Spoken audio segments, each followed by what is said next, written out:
Okay, any lines that are scrolling on the monitor are just caused by the CRT refresh rate and my phone camera.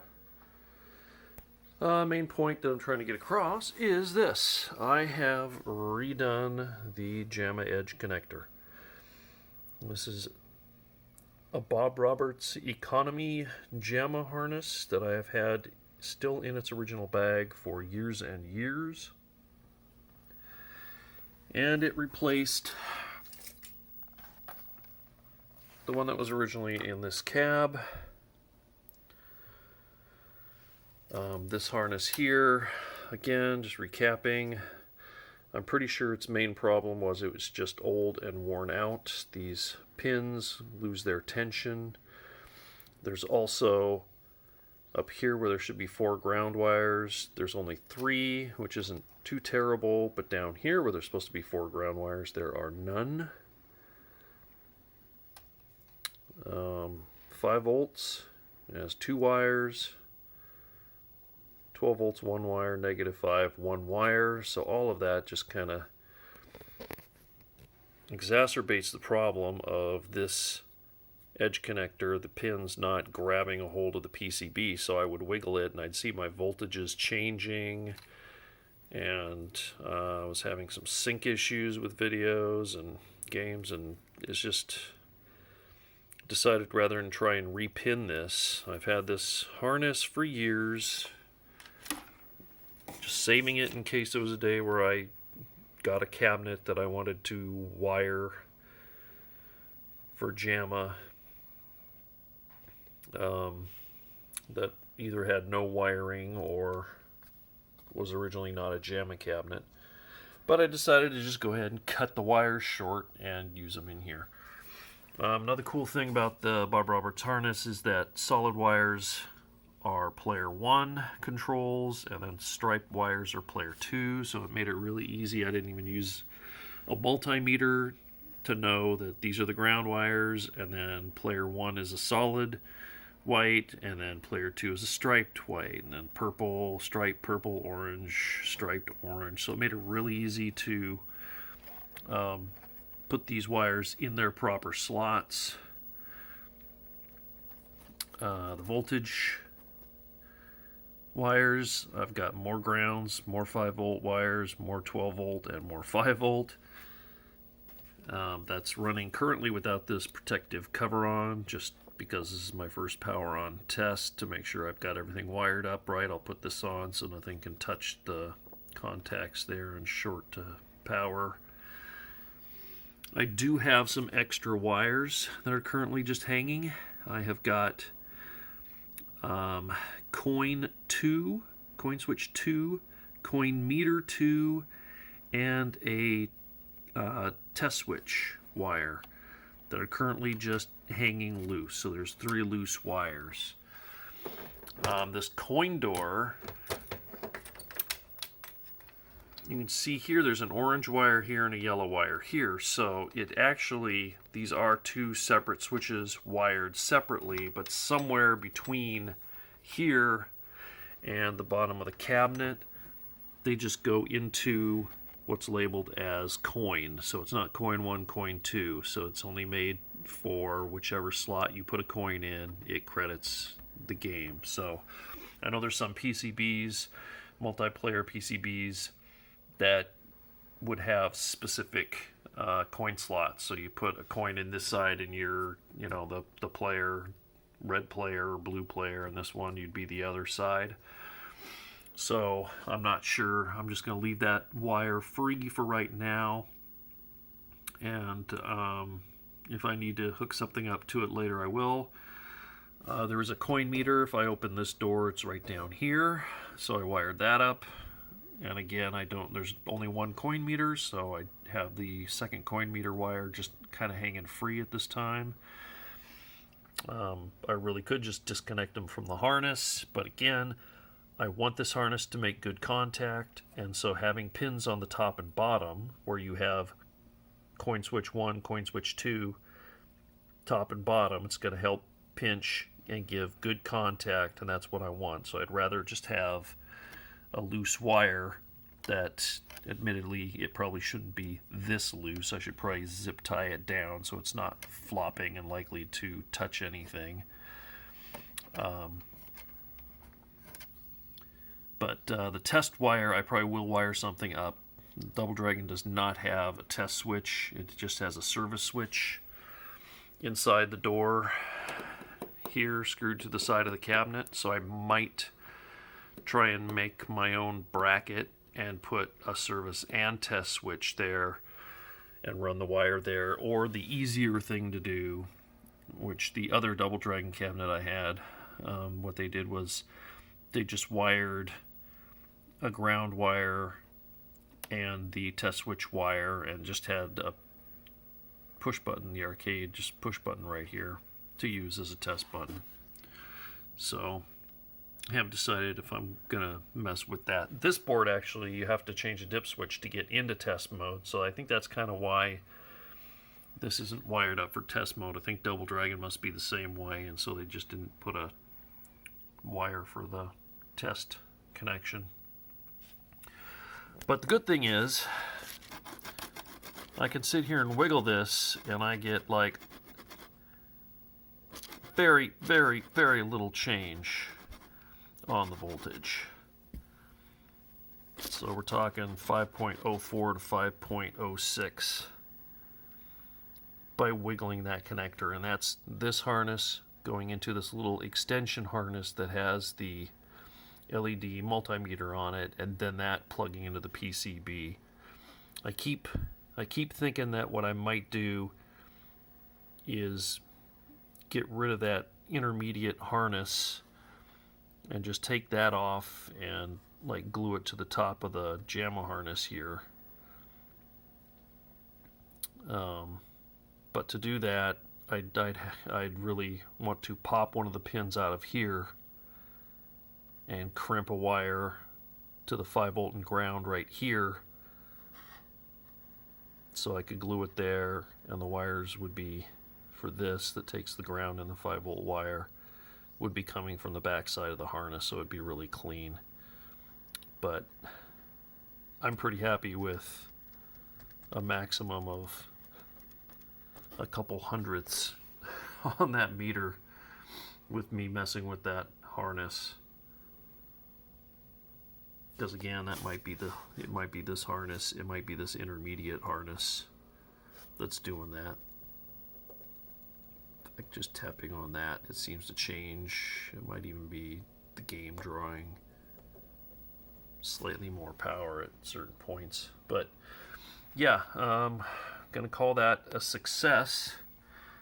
I still need to put the game in that I played, and it wouldn't sync, and the monitor was just all green and wavy and no sound, and see if that game works. That might be a different issue, although I did take that board to a friend's house and it worked. But this didn't take quite as long as I thought. It took 2 days. The first day I took the wiring harness that was originally in there, this one here, and this one that the wires were like 6 feet long or so. Took them into my workroom and kind of cut the wires a little bit longer than they were on the original harness, just so I'd rather have a little bit longer than too short. And then today I did the final trimming and stripped the ends and put them into these connectors and crimped new connectors onto the power wires and got all that set today. So happy with how it's turned out. Thought I'd make a little video to tag on the second half of the one I made that you're watching now. This I determined is the main problem with my cabinet and the video not working on some games, and power issues when flexing the JAMMA connector.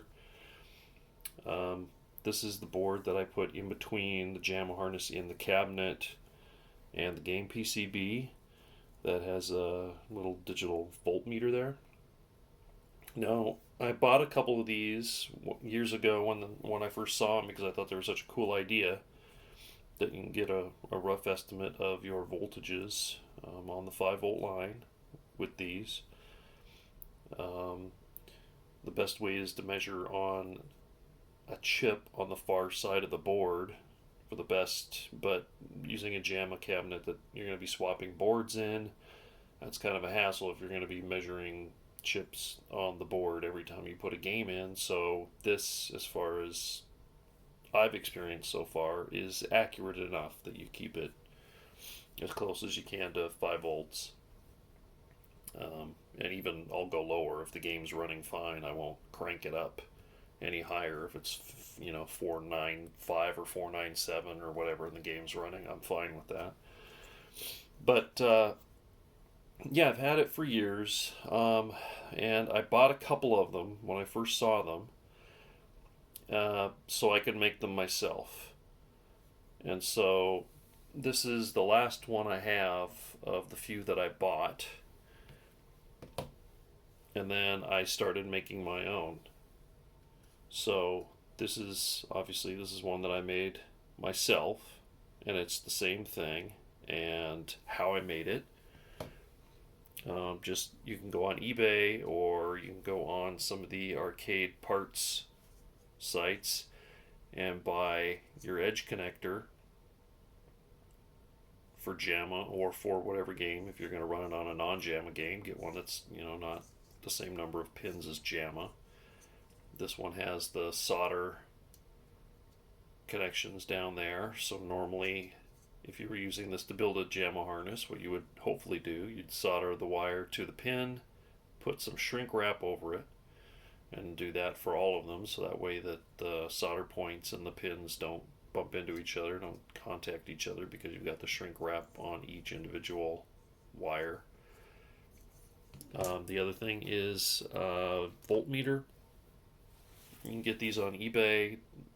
Make sure you have one that's rated for the voltage you're measuring. Obviously, if you have one that's only good up to 5 or 6 volts and you try to measure your 12-volt line, it will fail, possibly catch on fire or melt, for all I know. Just make sure that, for example, I honestly don't remember the rating of these, but I just made sure that it could safely handle the 5 volts and additional that comes on the 5-volt rail. Don't need to get crazy and buy one that handles up to 50 volts if you're just using it for something that's only going to be about 5 volts. And then the fingerboard at the time was the hardest thing to find. I ended up buying a bunch of these. These are usually made for making adapter harnesses. So if you've got something that you're going to change your controls around, so a JAMMA connector on this side and then a PCB that has the same number of pins and the same type connector on the other but is not JAMMA standard, so instead of power being in this section here, power may be in the middle or over here or completely off the board. This allows you to plug this end into the cabinet, and then you can take wires from the power section and move them to wherever the power section is on what you're going to plug into. And I just took these and I cut them in half. And here's one that I never finished cutting the extra off, but then I just cut the extra little bits off and ended up with this. You can also find these, especially now. Like I said, this was several years ago. These are easy, should be easy to find on eBay or your whatever arcade parts seller that you use. So you can just get the single side. This one here, it looks like there's a gap there. That's just the paint or whatever that covers those traces. They are just straight through traces. They're just not like this one where they're completely visible. They put some masking there. And then it's just a simple matter of put it in there And then I slightly bent these pins in towards each other because there's obviously there's a big gap in there, so if you solder one end on the way it is, then you have to bend these quite a distance over to come in contact with the fingerboard. So it's not perfectly straight, but that doesn't really matter. So the point I'm getting to is they're really easy to make, and I don't know if it's an age issue or what, but the ones that I bought, Chinese writing on this harness.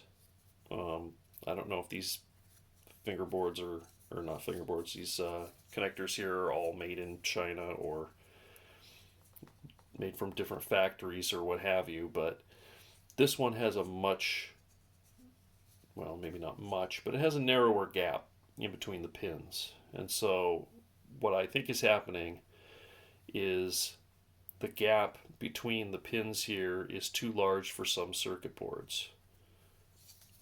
So when you put a circuit board in there,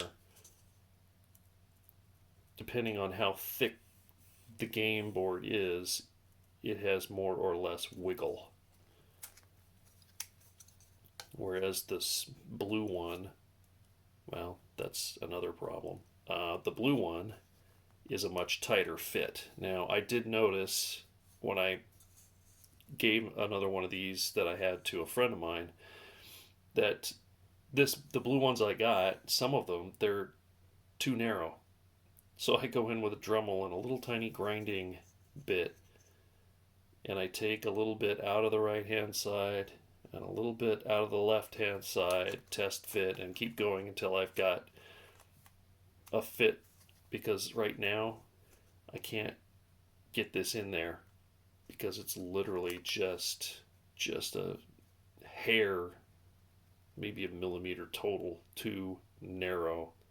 So I just increase some on the left, increase some on the right, trying again to keep everything lined up. I don't want to just take a bunch off of one side and have the pins hanging not centered between the contact points. But yeah, so after I made that video and it looked like I had fixed the problem, I put my Majestic 12 PCB in and I had the exact same problem.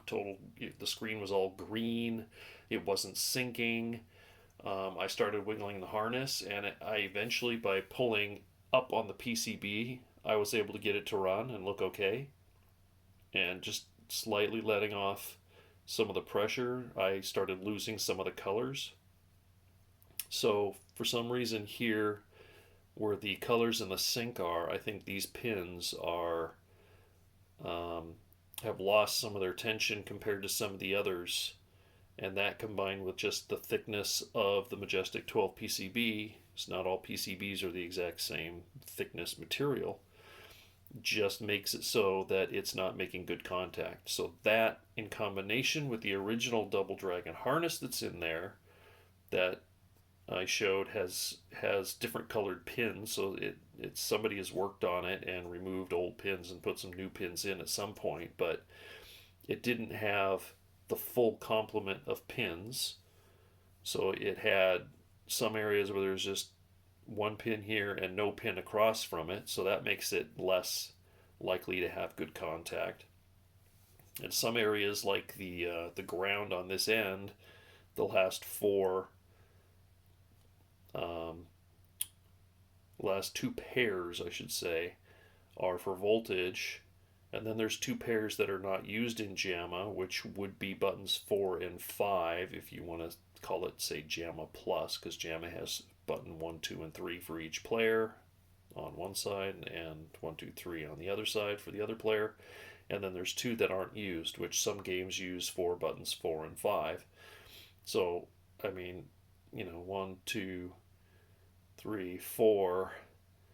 So that's a large section of the back of this board that had no connection at all to the PCB, because there were no pins present at all in the harness that I replaced in the Double Dragon. So a combination of that plus this is what was making Majestic 12 PCB not boot. And some of the games that I had tested on the system using a JAMMA extension harness were also having issues, and I think that was also part of that problem. So just wanted to do a little follow-up. It was a two-part problem. This is just basically, I'm going to call it no good anymore.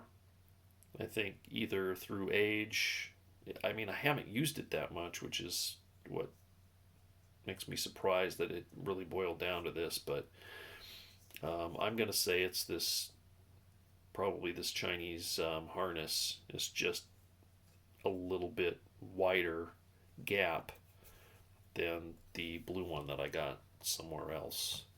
So I still like this idea, and I will be dremeling the sides of this connector here on this blue one so that it fits PCBs, and I'll be putting this one in the cab, and I'm pretty sure that I won't have a problem because it is noticeably tighter fit when you put a game board in this connector than when you put it in that other one that I bought.